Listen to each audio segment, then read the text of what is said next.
Unit 4, Lesson 14, homework help. Here we go. Problem number 1. Today we spent a lot of time talking about substitution. In the previous lesson, we talked a lot about substitution. What we're really looking for is when we have a variable that's isolated and we can substitute the value for that variable into the other equation. Since systems of equations work directly together, we can just simply substitute a known value for an unknown to solve for one of the variables, and then we use substitution to find for the other variable. For instance, right here in the very first problem that we're looking at, there it goes, is we're looking at y is equal to 6 times x, but we also know that 4 times x plus y is 7. The cool thing is, since we know what y is, we can take that value for y and just substitute it right there, plug it right into the other equation, and then take 4 times x plus y, which is equal to 7, will then change to 4 times x plus 6 times x is equal to 7, or 10 times x is equal to 7, and x will equal 7/10. I'm going to go ahead and use decimal values for this one because it is a very short terminating decimal, and I'm going to use that to be able to substitute and solve my value for y, and I hope that I have the right values.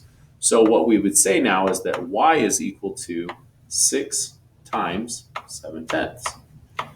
And what I know with that is y is going to be equal to 4 2/10. So now that I've found out what y is, what I can do is I can come back to my other equation, and if I have this right, if my ordered pair is really this, 7/10, as I found right here, and y is 4 2/10, if this is really the ordered pair that's correct, then it will make the second equation that I had true as well. I know right here 6 times 7/10 is 4 2/10. So now the question is the value right here of 4 times x, 7/10, plus 4 2/10 y. Whoops, I guess I don't really need that parenthesis because it's a positive number. Are these two really, when you add them together, are they really equal to 7? And if they are, then that's going to be money for me. So let's go ahead and I'll try and move this over here. And let's see, 4 times 7/10 is 2 8/10, plus 4 2/10 is 7. So that's really cool, because what that means is, since this is true, when I add these two together, I had the 4 times the 7/10, which I saw was the 2 8/10. 2 8/10 plus 4 2/10 is equal to 7. And since 7 is equal to 7, then guess what? My ordered pair right here, this is really true, and I got the right one because it made both equations true under this one ordered pair. Pretty cool. All about substitution. We're going to use substitution again to be able to find the solution to the next one. What I didn't mention in the first one that I should mention now is that when the slopes are different, we know that we have a line that has one solution. How can I quickly tell if the slopes are different? Well, I can quickly put this into slope-intercept form, or I can simply compare this. A times x plus b times y is equal to c. This is what's called standard form. We haven't really talked a lot about this yet, but it's something that we can go ahead and compare. When I see that a times x and b times y is the exact same value, the exact same expression in both equations, then I have all solutions or no solutions. It all comes down to the constant value, just like we saw in our other equations. When you have all your variable terms are exactly the same, but your constant is different, that's a no solution. But when all your variable terms and your constants are all equal, then you have all solutions. So keep that in mind as we look at this. What we could do is we could actually flip this stuff around, or flip these equations around. So I could add the 2y here and add the 2y here. So I end up with this. I could subtract 3x here, end up with this. Negative 3x plus y equals 0. And then over here, this would be x plus 2y equals 70. And it might seem like a waste of time, but this is just a quick way to verify that I have just one solution, because my a term and my b term are not equal in both of the equations. So how is that going to help me? Well, now I actually have some work to do because I know that there's one solution. So what I can do here is see how this has 3 times x is equal to y. Well, cool. Now I can substitute for that y. And I can say that x is equal to negative 2 times 3 times x plus 70. But then again, you might be saying, you know what, Mr. Quilter? I don't like that because what I see is I see that I have this is equal to x. So I'm just going to substitute that right there and go like this. Y is equal to 3 times negative 2 times y plus 70. And now the cool thing about this is if you look, once I'm done, I'll solve for y and I'll solve for x and I'll solve for y. So check this out. X is equal to negative 6 times x plus 70. Add my 6 times x to both sides for the addition property of equality. I get 7 times x is equal to 70. Divide by 7 on both sides. X is equal to 10. Hopefully, if I did this right, then 10 is my x coordinate. Over here, y is equal to negative 6 times y plus 210. I add my 6 times y and my 6 times y, and I have 7 times y is equal to 210. Division property of equality will tell me y is 30. Now, if I did this right, holy moly, if I did this right, my two equations better come out true. And they better come out true at the same time with just that one ordered pair. So what I'm looking at here, just to verify that I'm right, y is equal to 30 in the first equation, x is equal to 10 in the first equation. And I know that 3 times 10 is 30. So this one, I know that it works with this ordered pair. The other one, x is 10. 10 is equal to negative 2 times 30 plus 70. And I'm feeling really good about this because on this next one, I see that negative 60 plus 70 is definitely equal to 10, and 10 is equal to 10. So I know that this one simplifies correct, and I know that this is definitely my solution. I'm excited about this. I love systems of equations because I feel really good about myself when I make them work. So, and it all comes back to this: solve the equation, substitute appropriately. The next one, we need to go back and we need to talk about this: a system with one solution. Please remember that I talked about system with one solution. Slopes are not equal. Why is that a big deal? Well, because if the slopes are equal, then those lines have to be parallel or the same line. Understanding when slopes are not equal makes one solution means that I can immediately get rid of A because the slope is negative 1 and 5/10. B, slope of negative 1 and 5/10. C and D are a little bit trickier.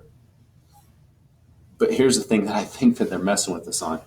You see how this one has equals negative 3x and this is a plus 3x? If I just add that 3x to this side and to the left side, I get 2y plus 3x equals 6. So really, C and D are exactly the same equation. But let's take this a step further. Knowing that C and D are the same equation, let's do this with the letter C. Letter C is not simplified. It says 2y is equal to negative 3 times x plus 6. If I divide by 2 to get y by itself, I get y is equal to negative 3 halves of x plus 3. What I know is that negative 3 halves simplifies to negative 1 and 5/10. This one's out and this one's out. And if I really wanted to play the game from the very beginning, I would have just looked at that slope and seen that the slope is equal to negative 2 and say, oh, the slopes are different. It's letter E. Okay? Whew, talking a lot. Here we go. The next part of this, we're supposed to show that the system is right now, currently, this system has no solution. So we talk about the solution, x minus 6 times y is equal to 4, compared to 3 times x minus 18 times y is equal to 4. As a system, these two lines are actually parallel. Now the question comes down to, well, how do you know that just by looking at it? Please remember the piece that I talked about with this. A times x plus b times y is equal to c, this standard form type of thing. When a times x plus b times y equals c, when a and b are equal, that means that my variable terms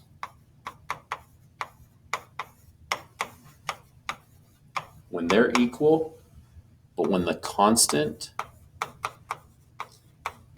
is not equal, we have no solution. Now, how can we say that these two equations have no solution? You see on this second equation right here, if I take this second equation and the third equation, I could take the top equation and multiply everything by 3, and then I get 3 times x plus 18 times y is equal to 12, and 3 times x, whoops, sorry, not plus 18, sorry, I messed that up, minus 18 times y, and minus 18 times y is equal to 4. What I see right away is that this system is exactly the same in the a and b terms. So the variable terms right here are equal, okay? These two are equal, but over here, the constant terms are not equal. So I can tell right now that these have no solution. These lines have to be parallel. So now the whole thing, why am I going through this process? Well, because now when I look at this, all I have to do is go and change a constant or a coefficient to make a new system with one solution. So I'm being told to either change one of these or to change one of these. Now here's the thing. Remember that when the variable terms are equal and the constant terms are not equal, we have no solution. If I just went and made this 14, I haven't changed anything. It's still no solution because the variable terms are still equal. So what I have to do with this from the beginning is I have to change one of the variable terms. That's the only way to make this into something that has a different solution that has two solutions. Simply changing that x to a coefficient of 2 makes a completely different system of equations. And now I have two lines that have one solution because of this term right here, the 2x and the 3x are now different. So now my variable terms are not equal. The constants really don't matter at this point. Now, the big question that comes down to is this: what about infinite solutions? Well, remember how we talked about this? Infinite solutions have to be the exact same equations. And so changing just one number, one constant or one coefficient, changing the constant will be the key feature to making this work. So we would have to change, like the top one, I could change the bottom one. Right now it's at 4. I need to make these two equations have the exact same beginning and exact same end. The top one, when I multiplied by 3, got 12. So reality, if I just change the bottom one to 12, I would have two of the exact same equations and infinitely many solutions because they sit on the exact same line. Okay, exact same equations, exact same line, one line. The last little parts right in here, I'll see if I can get rid of these. Other recordings, they haven't gone away. We'll see if it'll work, or if I move it, they'll just come right back. Okay, the next one, we're supposed to match each graph to its equation. First off, positive slope. That immediately tells me that one's gone and that one's gone. Because of the 2 right there, it's a -2, that's my slope. The slope is going to be a negative slope. So again, I want to look at this. Take a look very carefully right here at this term and this term. Both of those have a -2. That means the slope is negative. It can't be. So now the next question is, what about the y-intercept? Well, I know that both of them are a slope of 2. I can see that moving from point to point, the slope is 2. But here's what I want to pay attention to. The y-intercept is 0, 3. It's a positive 3 for the y-intercept. That means that selection is the first one. You will do the same thing. No, there's those lines again. On part B, find the slope and the y-intercept. Part C, find the slope and the y-intercept. Part D, find the slope and the y-intercept, and you'll be golden on all those. Finally, the last one, I'd like to remind you as a review piece, this is talking about the slope between two lines. Slope is m is equal to y sub 2 minus y sub 1 divided by x sub 2 minus x sub 1. I keep getting the question that says, Mr. Coulter, how do you know the difference between the sub 1 and the sub 2? It all has to do with the x coordinate and as we're reading a graph and where do they show up. So let's take this graph right here just above this last problem, and we're going to identify -3, +4, and then 1, +7. It's probably somewhere like right around here.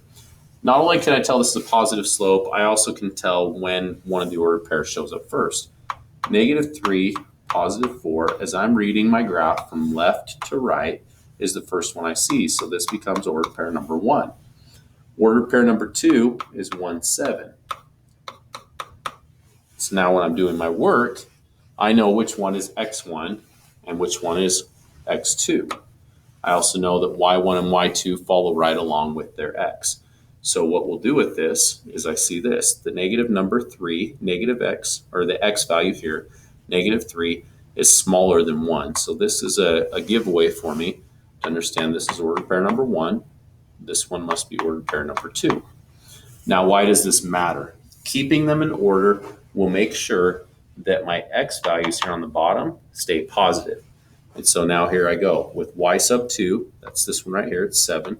So 7 minus 4. I'm following my order from 2 to 1. And then I come back here to order pair number 2. Use 1, subtract negative 3. Simplify that, and you found your answer for this problem for the slope. Thanks for hanging in. Let me know if you have any questions. Email me if you need more help. And take care.